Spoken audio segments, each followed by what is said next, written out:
morning I decided on a whim that as I was walking, I'd just say hi to everybody. So far nothing back. I've been giving it the old, how you doing? How you doing? Hi, how you doing? I did talk to my neighbor though, who was coming out of his house at the same time that I was walking up the street. Yeah, I don't know, sometimes I try to do that. But lately here, I've learned to kind of not bother doing that. But the thing is, the time when I will consider doing that is when I'm in a real tight kind of, not situation, when I'm very close to them in proximity, like on a sidewalk or something, like someone will be coming, toward me, and there's very little space, it's always kind of awkward, I think. So I always just say hi, just because it's we're passing within inches of each other anyway, it's kind of weird. So it's weirder to say nothing. I feel like we're gonna be passing each other, inches in between, right? And we have to both pretend that the other isn't there. That seems harder than just going how you doing? Hi. So, I do that. I usually would do that anyway, just, from years of doing it, I've always done that. But when I got here, I noticed a lot of times people don't like that for whatever reason. They just don't either respond, or they sometimes look at you like, what the fuck? But, and then other times, I'll get surprised by someone doing it to me. Hi, how are you? And then I'm like, oh, good. Hi, how are you? You know what I mean? I almost want to tell them, I would have said hi to you, but people don't like that here. Yeah, I don't know. But I don't let people, mess with my normal way of, being too much. If I'm used to doing something and, I usually don't stop doing it because of people. But in the case of saying hi to people, I just start to feel well, fucking, and I like those people that act almost why are you saying hi to me kind of people. Look, dude, I'm not trying to be your friend or anything. I'm not asking you for anything. It's just fucking, we're in the same hallway together at the doctor's office, whatever it is, It's fucking funny shit. The Kangs were struck in the ongoing war between the town, the city, and the Kangs to keep this place clean. This has been going on since we got that demographic moved in here over COVID. They've been going back and forth where they put something like this, some awful fucking ghetto thing, and then the town comes around, paints over it, and then they put another ghetto thing up. Town comes around and paints over it. It's been going on. I've been documenting it here for years now. We never had a graffiti problem until they all arrived. But what are you gonna do? I'm not gonna get into that again. So, you know what? The one thing is, though, I was just thinking about how I don't see Pacific Islanders anymore, at all. And since I left my house to right here, I think I've seen maybe one, and then the two dudes that are working right there. They just walked by.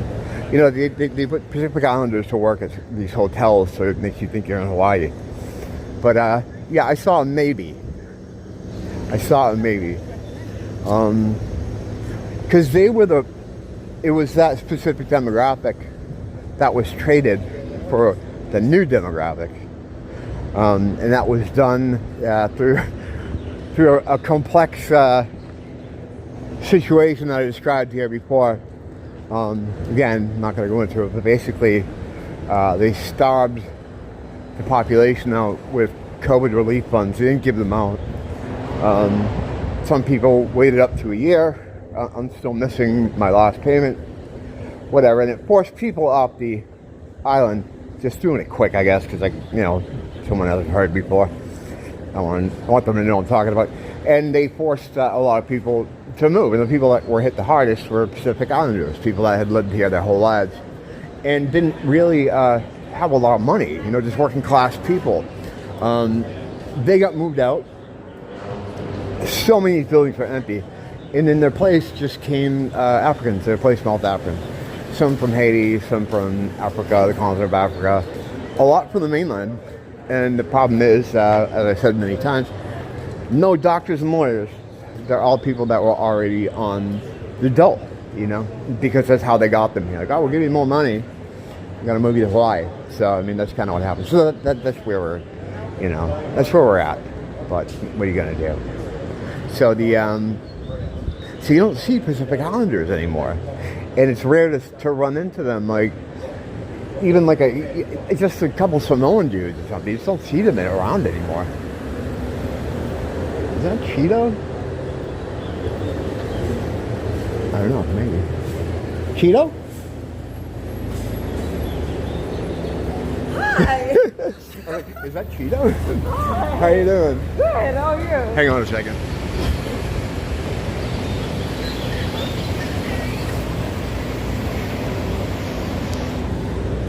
Just had to stop a guy to compliment his Power Swig shirt. So I was complaining about how they moved in all Africans when I'm 4 feet from my African friend, Cheeto. She's from Zimbabwe.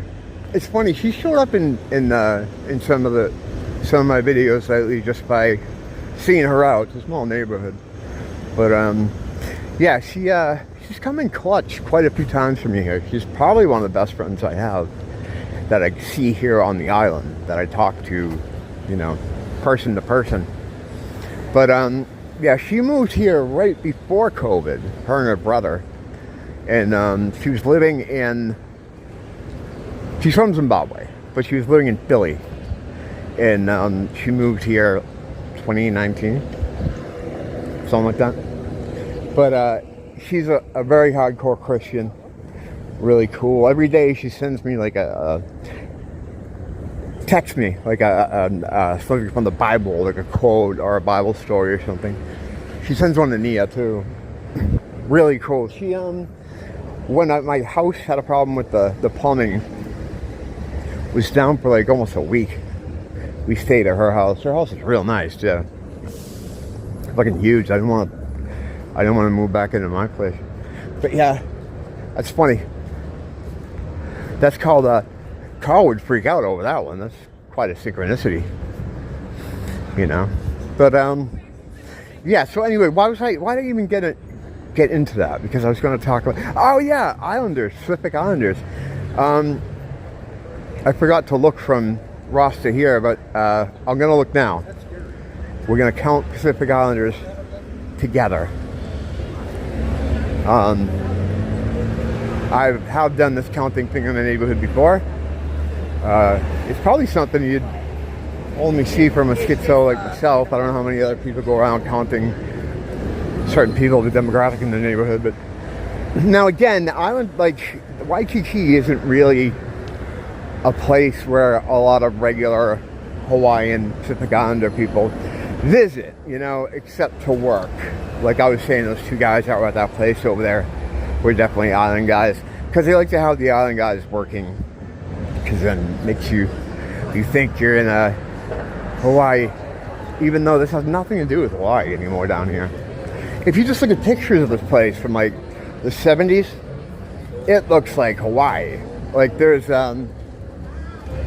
that sort of style of a building, and they have a lot of those, the iconography, I guess, of Hawaii. They stripped that all out of here, A couple guys over there, the little island, definitely, at least one of them.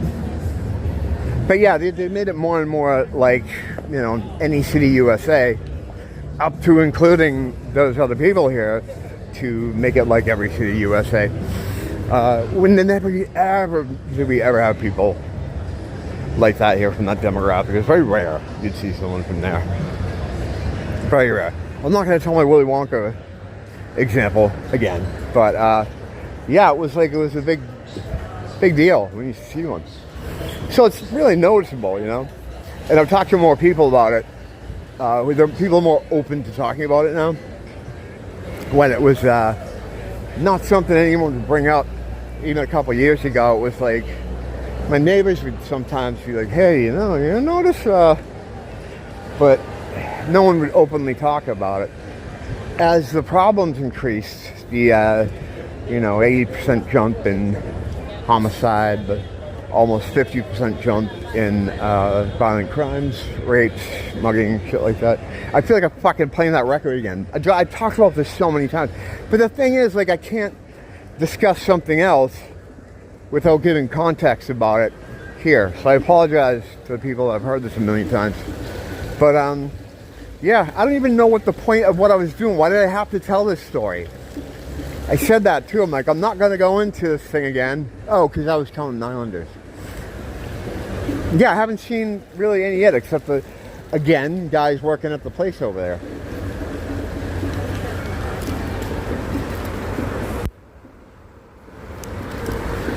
This African gentleman over here on my right plays the bongos out here. To music, usually he's like cranking a tune, playing along to something. He should do that. He should go up on Kalakaua. They wouldn't bother him up there. Well, they're not going to bother. They wouldn't bother him anywhere anyway. But Kalakaua is where all the musicians are, street musicians.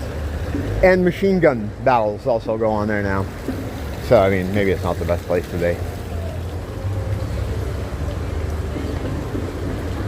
Just talking to Dee about the tariff situation. I'm killing time now because I'm going into Target and I split this up. So, you know, I was talking to her about the tariff situation, and she was saying how a lot of businesses in China are being tanked by this tariff sort of war. And I was telling her, what I thought about it, the implications of it and stuff. And I had to give it a caveat. Now, I'm just saying this as if it was a real thing. And I just had a conversation with someone in my comments before I left here, about World War II, another event. I was talking about how me and Mr. Mustache, I think, not blew it, but his demise came from when they invaded Russia in the winter. And he was telling me he used to think that too, but his friend explained to him what really happened. It was interesting. I love talking to people about shit in comments. That's like one of the reasons why I like having a channel, because I don't have to shit up someone else's comments. I'm one of the only fucking people I see that when they're commenting on a video, I'll comment like 10 fucking times. Because as I'm watching it, I'll have more to say. Look like a fucking spaz. But yeah, I said the same thing to him. I'm like, now, I'm discussing this in kayfabe. Kayfabe being a wrestling term that means in storyline. Like, for instance, Hogan and Brutus Beefcake aren't really brothers. They're just brothers in kayfabe, So what I'll do is I'm commenting on this as if it was a real thing, because none of it's real.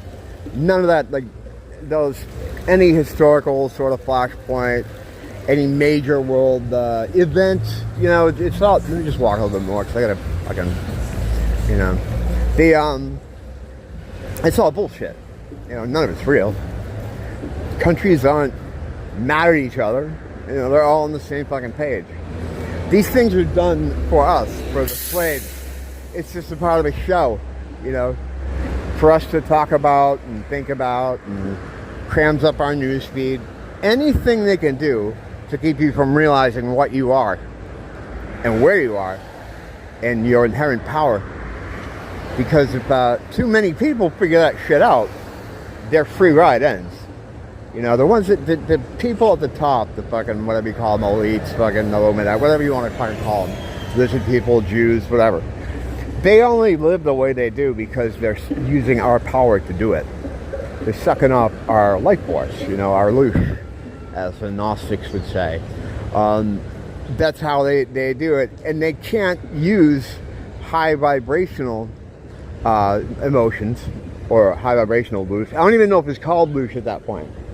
Because loosh is something they can kind of digest spiritually or whatever, ethereally, they can't digest higher vibration. They got to keep it low. So that's why the news is the way it is. That's why the world is set up the way it is, so that it sometimes feels like a torture chamber here, the way people are treated and the things we see. It's always about fear and sadness and depression, because that's the stuff they can eat. They can't eat anything else. So they have to constantly make these world events that tie up our lives. So no one has time to have the quiet reflection, okay, is the thing they are the most afraid of. Quiet reflection can come when you're laying in bed at night before you fall asleep. They don't want you to spend too much time in that zone. That's why work is the way it is. That's why everything, if you look at it and you follow it to its conclusion, is designed to keep you away from having quiet reflection. That's why meditation is so great. If you could do it, I can't. I get my downloads and my information in that spot in between being asleep and being awake. The Salvador Dali time. I'm going to risk upsetting people by telling this story again. But I was told when I was one point, the first time I was institutionalized, we had doctors who would come in, med students who would train, clinical psychologists, kids who were training in it, so they'd let them in once a week to talk to crazy people. And one of those guys was telling me that Salvador Dali, he would sit in a chair and he would hold a spoon and he would try to access that point between being asleep and awake. And what would happen is when the spoon hit the ground to wake him up, he would know that he fell asleep. It kept him from being in that, from falling asleep. That's where I get my stuff. That in the shower, because water is sentient. I'm just telling you. You have to believe me.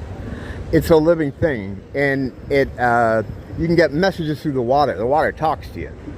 And that's where I get a lot of conclusions about things. Like, holy shit, this is fucking... And I don't know if it happens to you, but it happens to me. Whenever you get in the shower, I sing a lot. Singing in the shower has been a thing in culture, for years. Everybody talks about singing shower or singing in the shower.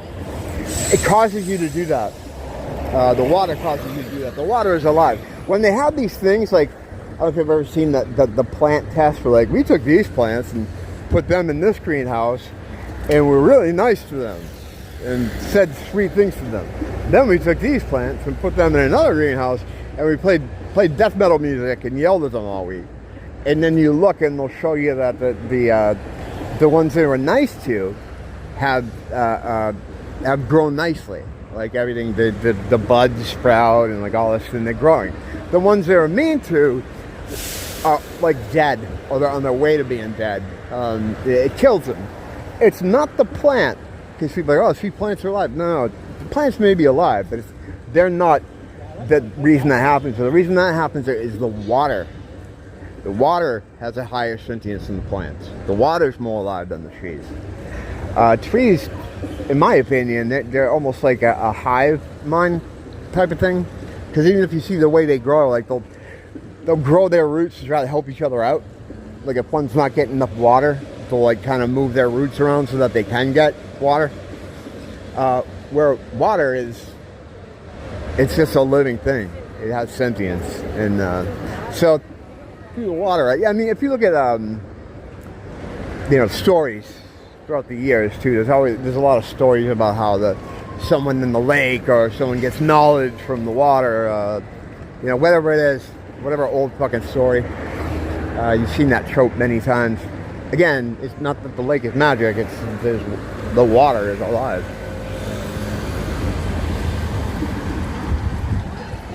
In my opinion. I went in to get ice cream.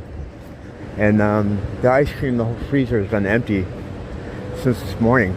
I was in there earlier, and I figured they must have filled it up by now, but no. First world problems here in the third world. That African guy back there is funny. He's the one playing the bongos. That's his spot. He's always over there, but he's dressed like Huggy Bear from fucking, what blaxploitation movie was that? Was that Superfly? Starring Superfly Jimmy Snuka? I'm your pusher man. What was that from? That was from fucking that movie, right? Long COVID. I don't know, but he's got the ped pad on with the feather and all the gold chains, all the accoutrement, you know. And he's just playing this. He's always looking at people to look at him. It's all about getting attention. There's a lot of people like that here. But yeah, that's I think that covers it for right about now. I have to talk about something else, but it would take up the entire video if I did, so I'm gonna probably do it later. That doesn't mean anything now. In fact, I fucking even need to bring it up. This is why I'm never gonna get above 400 subs. So that's it for now. Yeah, thanks for checking on me, and hopefully I'll see you again soon. Until then, don't blame the teacher, blame the school.